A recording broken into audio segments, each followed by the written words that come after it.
Yearline pa lang yan. And we're in the start of the year pa. Good morning guys.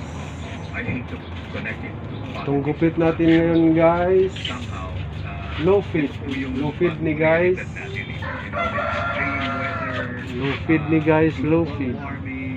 Nawawala na ang mga yelo sa North Pole at kung saan saan. Zero muna natin gamitin guys. Ito guys. Kasi low feed ang gupit niya guys. Ito muna ang gamitin natin guys.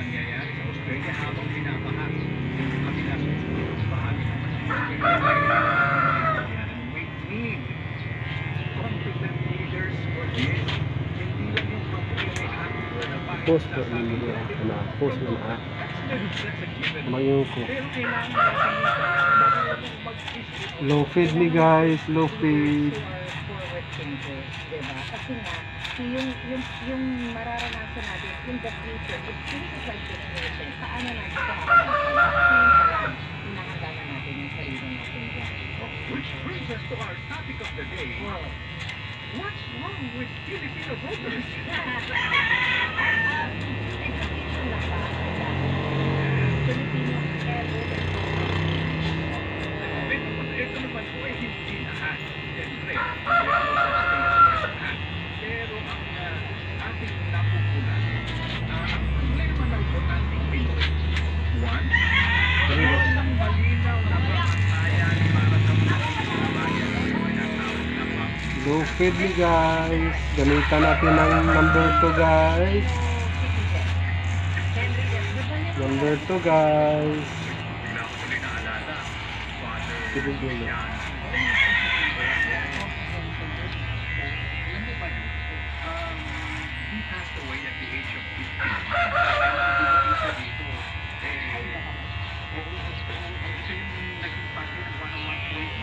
Pagkatapos guys, tanggalin natin to guys.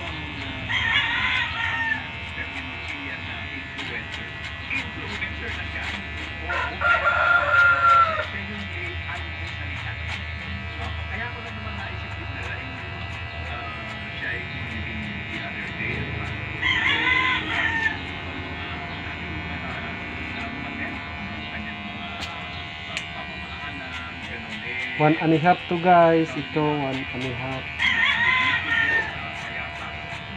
1 and a half. At saka number 1 itong ginagamit guys. Napalitan natin guys. Number 1.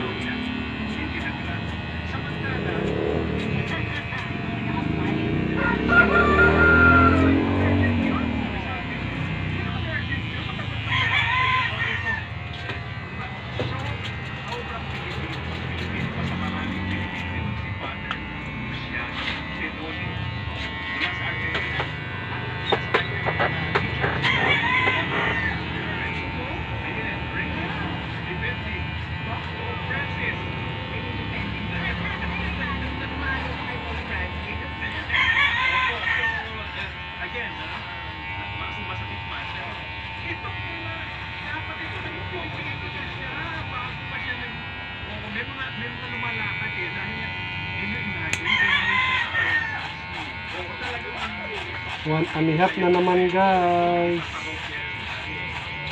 Yung ginagamit natin guys. 1 and a half.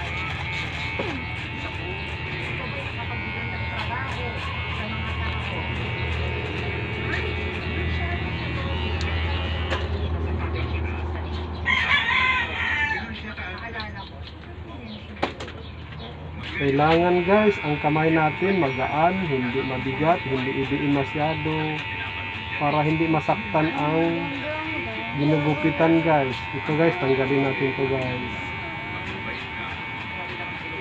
Ayan guys.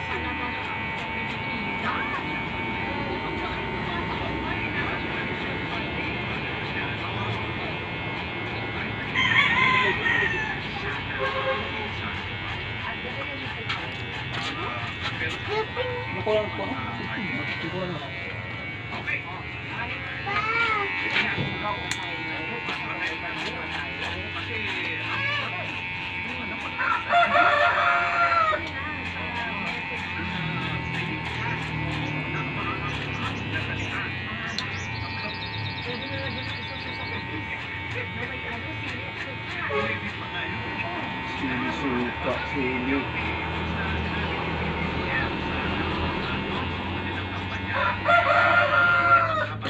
Diretso ang banat.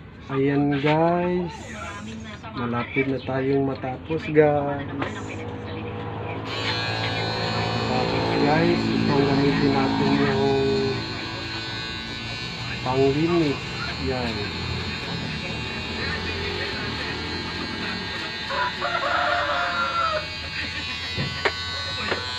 Hindi mo. Ba natin na siya, isa siya sa mga sumusukat sa dating administrasyon. Eh wala naman siyang sinabi dati. Kahit nga anong debate, hindi siya umatin. Tapos ngayon, gusto nilang mag-stay in power. Ang dami na niyang sinasabi.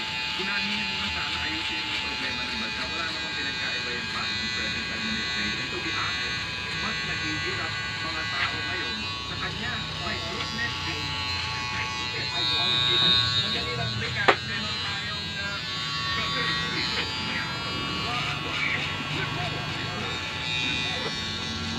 DOJ kinumpirman na inirekomenda ng NBI na kasuhan ng kriminal VP Sara Duterte kaugnay ng pagbabanta kay Pangulong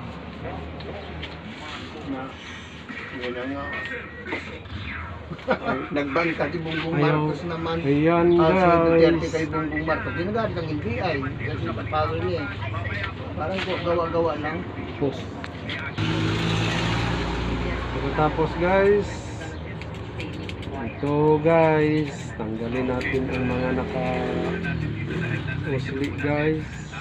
ang isa sa pinakamanigling na si Representative Jerville Luis Roy, isa po sa mga prosecutor sa impeachment trial versus VP Sara Duterte, vice chairperson din na Ito Committee on guys, Public Accounts. Eto na siya.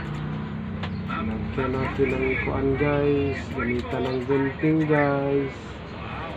It's good to have you back, VP.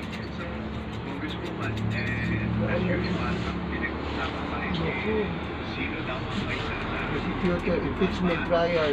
Kaya nagkanta-delay at hindi masikaso ng Senado o ang Senado Yan ay guys. para ito karakarapan. Hindi naman ito issue ng may sala, no? Kaya lang ay it's a matter of discretion ng Senado at ng Kongreso when to take up this impeachment complaint, no? In as far as we are concerned, we save the impeachment process. Yes guys, ito guys, malapit na tayo matapos guys. So, there's already a bar with regards to one-year prohibition for impeachment complaints. Now, but in as far as the Senate is concerned, it is our Gamitan house natin ng of gunting. unlike the lower house. Because of the 12 senators, 12 until 2020, no? I would do enlighten the public also na hindi naman po inupuan ng Kongreso yan. As a matter of fact, also but did our respective evaluation of the first 3 impeachment complaints. Kaya lang, it was later indicated by political parties to come up with a consensus. Because we have to understand, we are in the middle of one. Why did it stand alone? The decision of the view will stand alone. It has to be consensus of the House. And as a matter of fact, for the purpose of impeachment, the minimum requirement is 1. Ikaw magpagupit ka rin?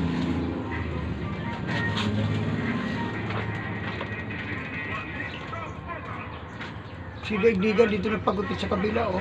Ilali. Kita ko yung isang araw. Malayo naman. Malayo. Dami yung pagupit din doon. Dito po ang Teleradyo's officials at Radyo Place Presa.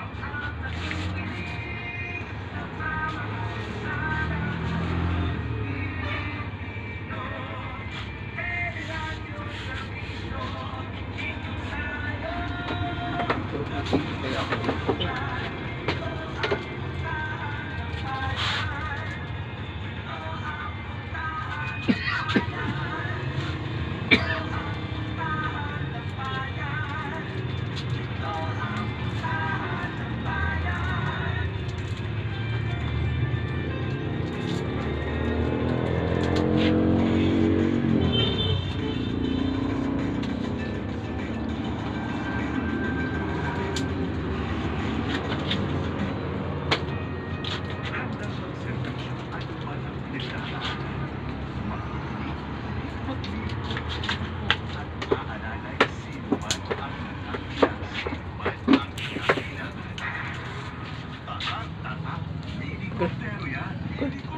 Sa ating pagkakaisa at pagtutulungan, Ano? Cancel. Hmm. ang pagsiservisyo para sa mamamayan. Ito ang tatak Yakon, yakon.